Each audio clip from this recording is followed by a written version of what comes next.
Welcome back to my channel. आज की इस वीडियो में मैं आपको बताऊंगी कि बीए के बाद क्या कोर्स करने चाहिए। इस वीडियो में मैं आपको 10 ऐसे कोर्सेज़ के बारे में बताऊंगी जिसको करने के बाद आपकी लाइफ चेंज होने वाली है। पर अगर आप आज मेरी वीडियो देख लेते हैं तो इसके बाद शायद ही आपको किसी के गाइडेंस की ज़रूरत हो, क्योंकि इस वीडियो में मैंने आपको फुल इन्फॉर्मेशन देने वाली हूँ। तो वीडियो को बहुत ध्यान से देखें। एंड अगर आप मेरे चैनल पर नए हैं तो सबसे पहले आप मेरे चैनल को सब्सक्राइब कर लें, फिर हम अपनी वीडियो को स्टार्ट करते हैं। तो फ्रेंड्स, फर्स्ट नंबर पर आता है एमए यानी मास्टर ऑफ आर्ट्स। एमए की क्वालिफ़िकेशन ये होती है, अगर आपको इसमें एडमिशन लेना है तो आपको ग्रेजुएट होना चाहिए 50% मार्क्स से, उसके बाद ही आप एमए में एडमिशन ले सकते हैं। और अगर आप एमए कर लेते हैं तो इसके बाद आपको मास्टर डिग्री मिल जाती है और आपकी क्वालिफ़िकेशन पोस्ट ग्रेजुएट हो जाती है। इसका फ़ायदा ये है, आपको कहीं भी आसानी से जॉब मिल जाती है एंड सैलरी बहुत ज़्यादा हाई रहती है इसमें। ठीक है फ्रेंड्स, सेकंड नंबर पर आता है बीएड। बीएड एक टीचिंग कोर्स है जो कि 2 साल का है। इसके लिए भी आपको ग्रेजुएशन और 50% मार्क्स ज़रूरी है। एंड इसका एडमिशन आपका एंट्रेंस एग्ज़ाम से होता है।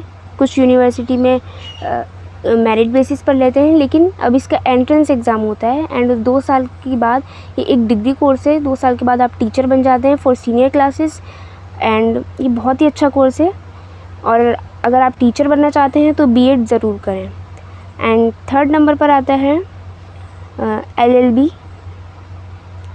एलएलबी जो है आपको पता होना चाहिए कि ये एक लॉ से रिलेटेड कोर्स है, डिग्री कोर्स है बेसिकली। ये आप आफ्टर ग्रेजुएशन कर सकते हैं। आफ्टर ग्रेजुएशन आप ये 3 साल का है। 3 साल के आपका बीए होगा एंड उसके बाद ज़रूरी नहीं है कि बीए हो, बीकॉम, बीएससी किसी भी स्ट्रीम से आपने ग्रेजुएशन की हो और 50% मार्क्स हो तो आप इसमें एडमिशन ले सकते हैं। एंड ये 3 साल का कोर्स है। ठीक है फ्रेंड्स, अगर आप बीए के बाद एलएलबी की पढ़ाई करना चाहते हैं तो आप एलएलबी करके वकील भी बन सकते हैं एंड बहुत सारी ऑप्शन आपके लिए खुल जाते हैं। और अगर आप इसमें बहुत ज़्यादा इंटरेस्टेड हैं तो इसके साथ साथ आप आगे की भी पढ़ाई कर सकते हैं, यानी कि इसमें मास्टर डिग्री भी हासिल कर सकते हैं। तो इसका भी एंट्रेंस एग्ज़ाम होता है, नेशनल लेवल पर कराए जाते हैं। अगर आप इसमें इंटरेस्टेड हैं तो आप बीए के बाद एलएलबी कर सकते हैं। अब नेक्स्ट आता है MBA. MBA master of business administration. तो ये बीए के बाद सबसे ज़्यादा किया जाने वाला कोर्स है। इसमें आपको बिज़नेस से रिलेटेड प्रॉब्लम्स का सॉल्यूशन करना सिखाया जाता है एंड बिज़नेस के मेथड सिखाए जाते हैं। ये भी बेसिकली 2 साल का होता है और इसकी इसकी एलिजिबिलिटी ये होती है कि आप ग्रेजुएट हो 50% मार्क्स से, उसके बाद ही आप एमबीए में एडमिशन ले सकते हैं। ये भी 2 साल का कोर्स होता है और इसको करने के बाद आप प्राइवेट सेक्टर में जॉब कर सकते हैं। एंड मैं आपको इसमें बता दूँ, इसकी सैलरी बहुत ही ज़्यादा हाई होती है। सैलरी सबसे ज़्यादा हाई होती है इस फील्ड में। और ये सबसे ज़्यादा किए जाने वाला कोर्स है। तो आप अगर इसमें इंटरेस्टेड हो तो आफ्टर बीए आप एमबीए ज़रूर करें। एंड नेक्स्ट आता है होटल मैनेजमेंट। होटल मैनेजमेंट का कोर्स आज टॉप की लिस्ट में आता है क्योंकि आज के समय में इसकी बहुत डिमांड है। ये 2 साल का होता है बेसिकली और इसके लिए भी आपको ग्रेजुएट होना चाहिए, बट ऐसा नहीं है। आप 12th पास के बाद भी आप इसकी यूजी में एडमिशन ले सकते हैं। एंड यूजी के बाद पीजी लेवल के भी होते हैं इसमें, तो ज़रूरी नहीं है आपको ग्रेजुएट होना चाहिए। आप पोस्ट ग्रेजुएट के डिप्लोमा भी कर सकते हैं इसमें और आफ्टर 12th भी यूजी डिग्री भी हासिल कर सकते हैं। तो इसकी मैं बेसिकली आपको ड्यूरेशन बता दूं कि 2 साल का है और आज के टाइम में इसकी बहुत ज़्यादा डिमांड है। एंड इस कोर्स को करने के बाद आप hotel manager, front office manager, restaurant manager, hotel assistant, इन सब में आपको बहुत ही आसानी से जॉब मिल जाती है। ठीक है फ्रेंड्स, तो अब नेक्स्ट आता है एमएससी आईटी यानी master of arts in information technology. ठीक है, अगर आप बीए एमएससी आईटी में जाते हैं बीए के बाद तो ये 2 साल का होता है, बट इसके लिए आपको एंट्रेंस एग्ज़ाम देना कंपलसरी होता है। इस कोर्स के बाद आप commerce, e commerce, technical, telecom, industry, इन सब में अपना करियर को ऑप्शन होता है।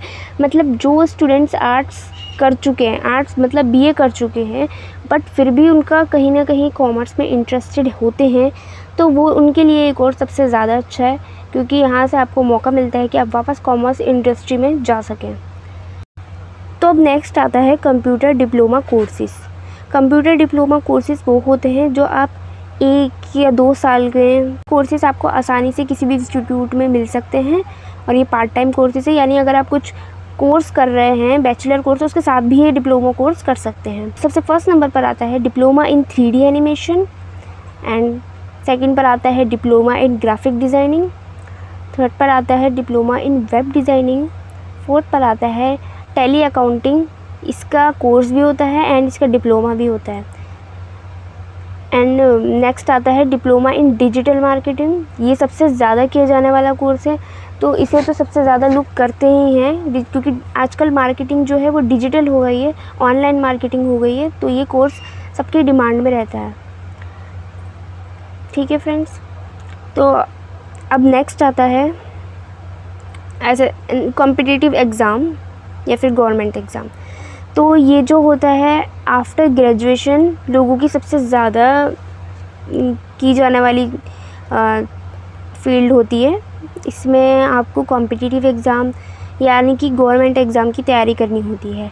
क्योंकि गवर्नमेंट एग्ज़ाम क्यों देते हैं लोग? क्योंकि आपकी जॉब सिक्योर होती है। वहाँ पे आप एग्ज़ाम देते हो, उसको क्लियर पास करते हो, उसके बाद आपका डॉक्यूमेंट वेरिफिकेशन होता है एंड उसके बाद आपकी परमानेंट जॉब लगती है यहाँ पे। तो इसकी मैं बता दूँ आपको कहाँ कहाँ पे होता है ये। सबसे पहले यूपीएससी जो है सबसे ज़्यादा हाई लेवल पे, बहुत ही हाई लेवल पे एग्ज़ाम होता है इसका।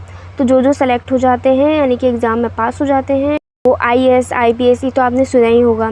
एंड उसके नीचे आता है एसएससी की भी बहुत सारी फील्ड है, यानी कि एसएससी CGL ये कंबाइंड ग्रेजुएट लेवल, यानी कि जो ग्रेजुएशन कर चुके हैं उनके लिए। एसएससी CHSL होता है जो 12th पास के होते हैं, यानी कि common higher secondary level education. तो एक होता है SSC MTS यानी मल्टीटास्किंग, ये आफ्टर 10th भी आप कर सकते हैं। और इसके बाद रेलवे, बैंकिंग ये भी होता है। एंड DSSS भी होता है, जिसका जो सबसे ज़्यादा चॉइस रहती है। एंड DSSS में सबसे ज़्यादा चॉइस रहती है स्टूडेंट की, क्योंकि ये सबसे ज़्यादा इजी माना जाता है गवर्नमेंट एग्ज़ाम में या कॉम्पिटिटिव एग्ज़ाम में। अदर UPSC SSC से ज़्यादा ये थोड़ा ईजी माना जाता है। ठीक है फ्रेंड्स, तो अगर आप इसमें इंटरेस्टेड हों तो आप इसे भी ट्राई करें, और अगर आप इंटरेस्टेड नहीं हो तो मेरी एडवाइस है आप इसे भी ट्राई करें, क्योंकि इसमें आपकी नॉलेज अच्छी हो जाएगी अगर आपका सिलेक्शन नहीं भी हुआ तो। ठीक है फ्रेंड्स, अब नेक्स्ट आता है लाइब्रेरी साइंस। तो लाइब्रेरी साइंस क्या है? अगर आपको लाइब्रेरियन बनना है तो आप bachelor of library information science ये कोर्स कर सकते हैं। ये बैचलर कोर्स है और ये 1 साल का कोर्स है। कहीं भी कॉलेज से आप इसको कर सकते हैं। 1 साल का है, इसकी मिनिमम ड्यूरेशन 1 साल की है। मैक्सिमम आप इसको 4 साल तक कर सकते हैं, बट 1 साल की इसकी बैचलर कोर्स के बाद आप इसके एडमिशन ले सकते हैं और मेरिट बेसिस पर भी हो जाता है, और इसके बाद आप लाइब्रेरियन बन जाते हैं। जैसे कि आपको पता ही होगा हर स्कूल में एक लाइब्रेरी टीचर, जैसे कि आपको पता होगा कि हर स्कूल में एक लाइब्रेरियन की ज़रूरत होती है, वैकेंसी आउट होती हैं, तो आप उसमें भी जॉब कर सकते हैं। बाकी आप अपनी अलग से भी लाइब्रेरी कर सकते हैं। सो फ्रेंड्स, अब नेक्स्ट आता है MA in mass communication and journalism. ये कोर्स सबसे ज़्यादा अच्छा कोर्स माना जाता है, बट इसकी कमी ये है कि इसके लिए कम्युनिकेशन स्किल्स बहुत ज़्यादा अच्छी होनी चाहिए, क्योंकि अगर आप अच्छे से कम्युनिकेट नहीं कर पाते तो ये कोर्स आपके लिए नहीं है। मैं आपको पहले ही बता दूं। तो MA कम्युनिकेशन से आप समझ ही गए होंगे, मास कम्युनिकेशन से आप समझ ही गए होंगे कि ये मीडिया से रिलेटेड कोर्स है। मैंने इसकी अलग से सेपरेट वीडियो भी बनाई है, सो इसका लिंक मैंने डिस्क्रिप्शन बॉक्स में दिया, आप वहाँ से जाकर भी इन्फॉर्मेशन ले सकते हैं। इसका भी आप आफ्टर 12th भी ले सकते हैं, आफ्टर PG डिप्लोमा भी है इसका। तो बेसिकली अगर PG डिप्लोमा करते हैं तो ये 1 साल का है, और इसके बाद आप जर्नलिस्ट, एडिटर, न्यूज़ एंकर, इन सब में आपको आसानी से जॉब मिल जाती है और आपका करियर सेट हो जाता है। ठीक है फ्रेंड्स, आई होप आपको मेरी वीडियो अच्छी लगी हो। फिर भी कुछ डाउट रहता है तो आप कमेंट बॉक्स में कमेंट करके मुझसे पूछ सकते हैं। और इन्फॉर्मेशन के लिए आप इस वीडियो को लाइक करें एंड मेरे चैनल को सब्सक्राइब करें। And thank you.